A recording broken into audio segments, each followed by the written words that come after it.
मासूमियत भरे पुराने दौर में अलमारियों में अखबारात भी अंग्रेजी के बिछाए जाते थे कि इनमें मुकद्दस किताबों के हवाले नहीं होते। छोटी से छोटी कोताही पर भी कोई ना कोई सुना सुनाया खौफ आड़े आ जाता था। जमीन पर नमक या मिर्चें गिर जाती थीं तो होशो हवास उड़ जाते थे कि क़यामत वाले दिन आंखों से उठाना पड़ेंगी।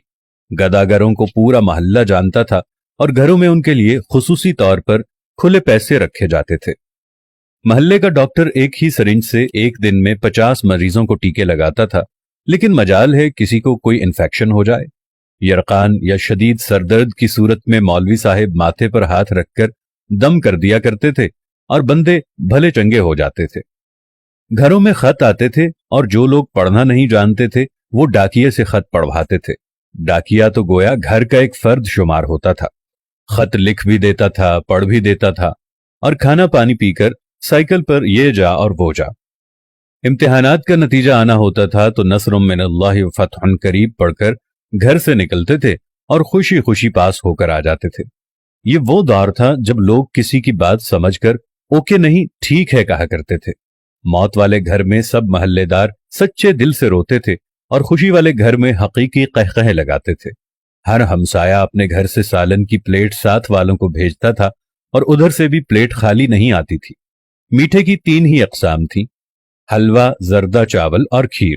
आइसक्रीम दुकानों से नहीं, लकड़ी की बनी रेड़ी से मिलती थी जो म्यूजिक नहीं बजाती थी। गली गली में साइकिल के मैकेनिक मौजूद थे। जहां कोई ना कोई महल्लेदार कमीज का कोना मुंह में दबाए पंप से साइकिल में हवा भरता नजर आता था। न्याज बढ़ती थी तो सबसे पहला हक बच्चों का होता था। दूध के पैकेट और दुकानें तो बहुत बाद में वजूद में आई। पहले तो लोग भैंसों के बाड़े से दूध लेने जाते थे। गुफ्तगू ही गुफ्तगू थी, बातें ही बातें थीं, वक्त ही वक्त था। गलियों में चारपाइयां बिछी होती थीं। महल्ले के बाबे हुक्का पी रहे होते थे और पुराने बुजुर्गों के वाकयात बयान कर रहे होते थे। जिन घरों में टीवी आ चुका था उन्होंने अपने दरवाजे महल्ले के बच्चों के लिए हमेशा खुले रखे। मट्टी के लेप की हुई छत के नीचे चलता हुआ पंखा सख्त गर्मी में भी ठंडी हवा दिया करता और फ्रिज के बगैर भी मटके और सुराहियों का पानी ठंडा रहता था। फिर अचानक सब कुछ बदल गया। हम कदीम से जदीद हो गए।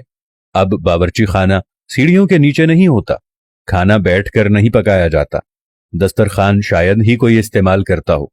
मंजन से टूथपेस्ट तक के सफर में हमने हर चीज बेहतर से बेहतर कर ली, लेकिन पता नहीं क्यों इस कदर सहूलतों के बावजूद हमें घर में एक ऐसा डब्बा जरूर रखना पड़ता है जिसमें डिप्रेशन, सरदर्द, ब्लड प्रेशर, नींद और विटामिन्स की गोलियां हर रोज मौजूद होती हैं।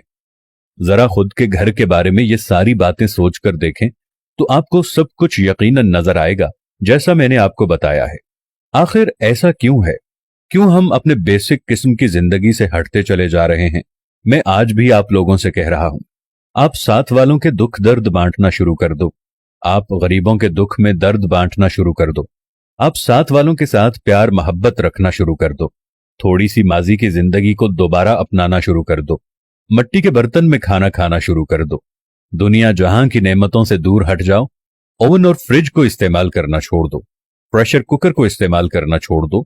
अपनी जिंदगी को सादगी की तरफ ले जाओ तो आपके घरों में रखा हुआ ये दवाइयों का डब्बा भी पहले की तरह यहां से गायब हो जाएगा।